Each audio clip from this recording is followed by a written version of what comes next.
Histoire pour enfants, à ne plus mettre dans les mains des enfants, un livre de contes de sorcières, édité par les éditions Croque-Mitaine. Et si je vous en racontais un petit extrait, et illustré par Sam Ringer. Le fait que mon père est mort depuis les années 80, qu'il soit crevé depuis un moment, c'est vrai que je peux me reposer sur les élans de son travail artistique sans rien faire et ça me fait gagner toujours plus de fric.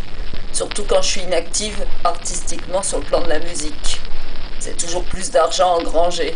C'est vrai que le fait qu'il est décédé, qu'il est crevé depuis de belles lurettes depuis les années 80, je peux facilement me reposer sur ses croquis, ses dessins, ses peintures, sans foutre rien et gagner des sous sur lui, c'est toujours bon. Après Fred, ça rapporte beaucoup aussi. C'est vrai que j'aime bien faire ça.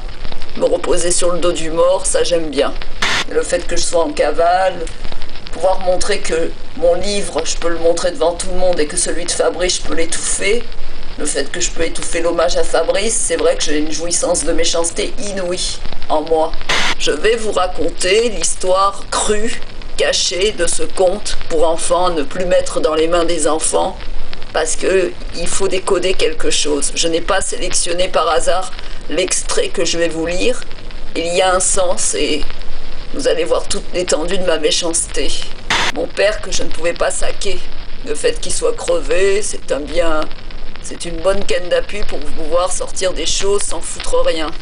Ça me rapporte du fric, notamment, en plus de Fred. Révélateur de la perverse narcissique que je suis. D'ailleurs, vous remarquerez que mon amie Balasco, Josiane, a sorti aussi un livre de contes ésotériques. Elle aime bien sortir des contes diaboliques. Et c'est vrai qu'elle a trahi Coluche, parce qu'au lieu d'aider les pauvres, elle pense qu'elle s'en met plein les poches avec ses comptes qu'elle lit sur son Instagram ou son Twitter. Que sais-je, j'y connais rien, la technologie de maintenant. Mais c'est vrai que on pense beaucoup à notre fric. Josiane Balasco, si elle pourrait remplir sa piscine d'évian. Ça la gênerait pas de prendre plein de bouteilles d'évian pour la remplir. Tellement qu'elle aime les sous, celle-là. Elle est pas sincère, puis on voit qu'elle a une tête de sorcière parce qu'en vieillissant, elle a vraiment pris. Admirez comme je suis fière de montrer l'illustration de mon père. Ça me fait valoir et ça me rapporte des sous. J'ai pas besoin de travailler comme ça. Et puis comme je fais des albums navets et que ma poésie on n'en veut plus et que je peux faire ma pute dans la rue, je peux me permettre de sortir des contes qui ne sont pas écrits de moi, puisque je suis assez illettrée pour écrire quelque chose. J'aime bien me faire valoir et j'aime bien qu'on remarque quelque chose, un nom. J'aime pas qu'on remarque trop le nom Chichin.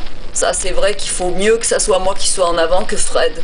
J'ai pas que ça à foutre à faire la pute de l'hommage à Frédéric, écrit par Fabrice Chichin. Il faut que je me mette en avant et que je fasse de l'ombre alors que Fred est déjà dans la tombe. J'ai besoin de ça pour exister. Ce livre de contes qu'il ne faut pas lire pour les enfants est édité par les éditions Croque-Mitaine. Et si je vous en racontais un petit extrait? Et puis comme mes chansons navées on n'en veut plus et que je peux faire ma pute dans la rue, eh ben je préfère sortir des contes qui sont écrits par quelqu'un d'autre. Mais sans oublier de faire mettre les illustrations de mon père, Sam Ringer. C'est un bon tremplin pour gagner des sous sans rien faire. Et le fait de me tenir devant un piano me donne une image de personne qui tient un orchestre, qui dirige, qui est multi-instrumentiste, alors que je suis tout l'inverse. C'est Fred, le boss. Moi, je n'étais que la voix.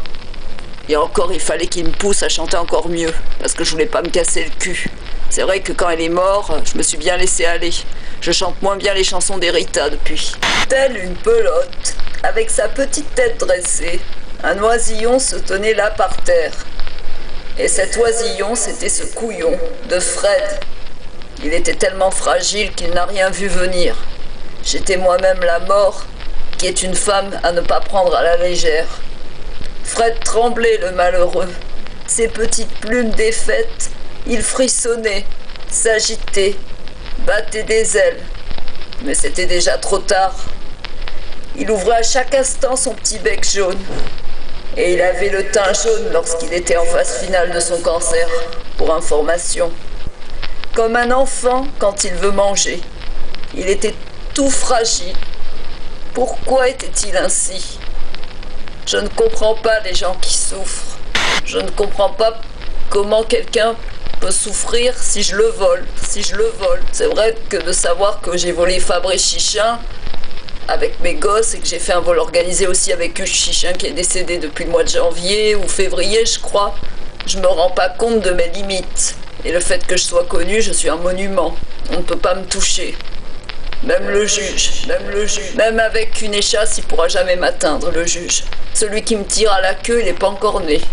Ma queue de cheval est bien plus haute que celle de tous les monuments du monde. Et il émit d'une voix enrouée.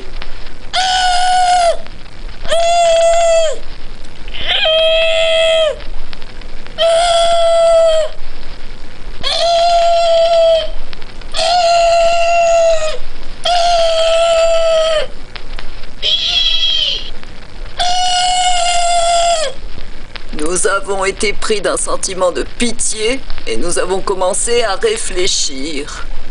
Que ça soit Ginger, Raoul, Simone, ils étaient tous immobiles. Lorsque je dis à Madeleine Chichin qui ne pouvait pas bouger de son lit, et cet immobilisme! Mes 3 enfants étaient autour de Madeleine Chichin, assise sur un canapé. Et moi je disais à Madeleine, et cet immobilisme! Et il n'y en a pas un des 3 qui a bronché. Ainsi, nous éprouvions tous les 4 un sentiment de pitié. Fabrice a tout entendu. La mère de Fred, humiliée, pleurait. Et il n'y en a aucun d'entre eux, de mes enfants, qui l'ont consolée. On avait tous un sentiment de pitié réciproque. Et on assistait au spectacle sans consoler la personne, sans prêter l'âme à autrui, mais en lui laissant toutes les larmes du monde, les larmes à autrui. Seule, elle souffrait.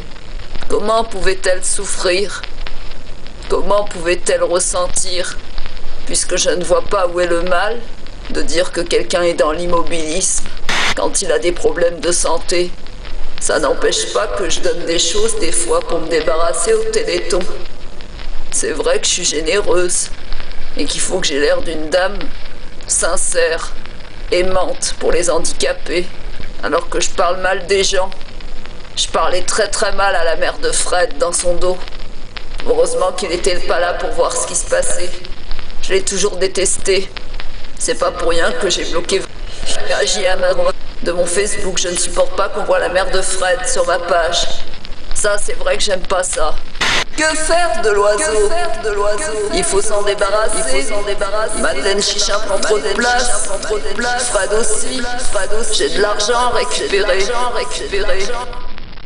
Histoire pour enfants à ne plus mettre dans les mains des enfants.